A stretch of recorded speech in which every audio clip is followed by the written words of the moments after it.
CM Revanth Reddy Congress పార్టీపై BRS కార్యనిర్వాహక అధ్యక్షుడు కేటీఆర్ తీవ్ర విమర్శలు గుప్పించారు. కాంగ్రెస్ అధిష్టానానికి డబ్బులు కావాలంటే తెలంగాణ నుంచి తరలిస్తున్నారని కేటీఆర్ ఆరోపిస్తున్నారు. ఈ సందర్భంగా కాంగ్రెస్ బీజేపీపై పలు విమర్శలను గుప్పించారు. రాష్ట్రంలో యంగ్ ఇండియా పేరుతో వసూళ్లు చేస్తున్నారని కేటీఆర్ ఆరోపిస్తున్నారు. ఈడీ ఛార్జ్షీట్లో సీఎం రేవంత్ రెడ్డి పేరు ఉంటే రాహుల్ గాంధీ ఎందుకు స్పందించరని కేటీఆర్ ప్రశ్నించారు. కర్ణాటకలోనైతే డీకే శివకుమార్ గారిని తొలగించాలని కర్ణాటక బీజేపీ వాళ్ళు విరుచుకుపడుతున్నారు. కానీ తెలంగాణ బీజేపీ వాడు మాత్రం ఎవడు మాట్లాడట్లేదు. తెలంగాణ బీజేపీ వాళ్ళు మాత్రం మౌన మునుల మాదిరిగా ఎక్కడ ఒక్కరు కూడా మాట్లాడట్లేదు. ఏం జరుగుతున్నదని మేము అడుగుతా ఉన్నాం. తెలంగాణలో ఇంత అపురూపమైన సంబంధాలు అటు కాంగ్రెస్కు ఇటు బీజేపీకి ఏ స్థాయిలో ఉన్నాయో మరి మీరు ఆలోచించాలని కోరుతా ఉన్నా. తెలంగాణ బీజేపీ ఎంపీలు చేస్తున్న భూ అక్రమాలకు, భూ దందాలకు ముఖ్యమంత్రి గారు వత్తాసు పలుకుతున్నందుకు మీ మౌనమా?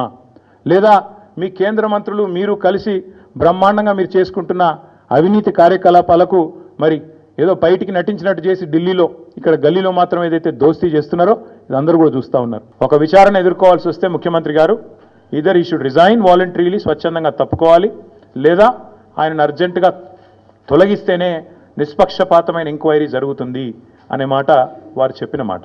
ఇవాళ మేమంటుంది కూడా అదే. 4 కోట్ల ప్రజల ముందు ఇవాళ ఆ ప్రజలకు నాయకత్వం వహించే నాయకుడిగా అక్కడ కూర్చున్న వ్యక్తికి తప్పకుండా నిజాయితీ ఉంటే, నైతికత ఉంటే వెంటనే అయితే రేవంత్ రెడ్డి గారు స్వచ్ఛందంగా తప్పుకోవాలి, లేదా కాంగ్రెస్ పార్టీ పెద్దలు స్పందించి తప్పకుండా వెంటనే వారిని రాజీనామా చేయించి నిష్పక్షపాతంగా విచారణ జరగడానికి సహకరించాలని మేము డిమాండ్ చేస్తూ ఉన్నాం. కేబినెట్ సహచరులు స్పష్టంగా చెప్తున్నారు, మా మంత్రులు పైసలు తీసుకుంటారు లేదా ఫైళ్లు కదలై అని చెప్పి పాపం నిజాయితీగా ఒప్పుకుంటున్నారు.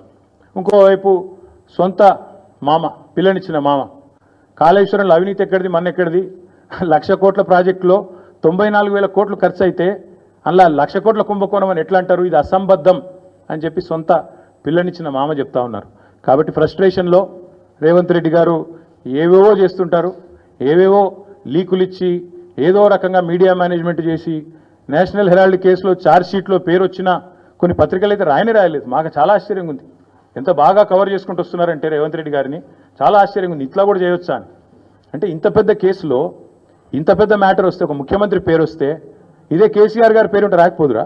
ఇదే కేసీఆర్ గారి పేరుంటే కోతికి కొబ్బరి చిప్పు దొరికినట్టు కొంతమంది సంబరాలు చేసుకుంటూ పేపర్ల నిండా తాటికాయంత అక్షరాలతో రాసేటోళ్ళు ఇలా రేవంత్ రెడ్డి గారికి కవరింగ్ ఇచ్చేందుకు చాలా కష్టపడి కాపాడుతున్నారు. వారందరికీ నేను చేసే విజ్ఞప్తి ఒకటే, మీరు ఎన్ని చేసినా, ఎంత గింజుకున్నా, ఈ మీడియా సంస్థలు ఎంత తాపత్రయపడ్డా, ఆయన మీకు ఎంత అడ్వర్టైజ్మెంట్లు ఇచ్చినా, ఎన్ని రకాలుగా మిమ్మల్ని ఫోన్ చేసి బెదిరించినా ప్రజలకు విషయం అర్థమైపోయింది.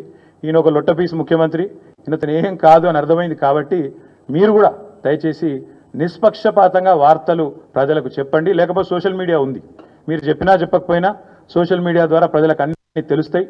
అట్లాగే నేను ఒక మాట మాత్రం చెప్తాను, మనం ఎవరైనా సరే పార్టీలో ఏ హోదాలో ఉన్నా కొన్ని విషయాలు అంతర్గతంగా మాట్లాడాల్సిన విషయాలు అంతర్గతంగా మాట్లాడితేనే బాగుంటుంది. పార్టీ ఫోరమ్స్ ఉన్నాయి, అధ్యక్షుల వారితో కలిసే అవకాశం ఉంది, లేదా ఆఫీస్ బేరర్స్ ఉన్నారు, కలిసి చెప్పుకునే అవకాశం ఉంది. కాబట్టి అంతర్గతంగానే కొన్ని విషయాలు మాట్లాడితే బాగుంటుంది. అది అందరికీ వర్తిస్తుంది, వీళ్ళకి వాళ్ళకని కాదు, అందరికీ వర్తిస్తుంది.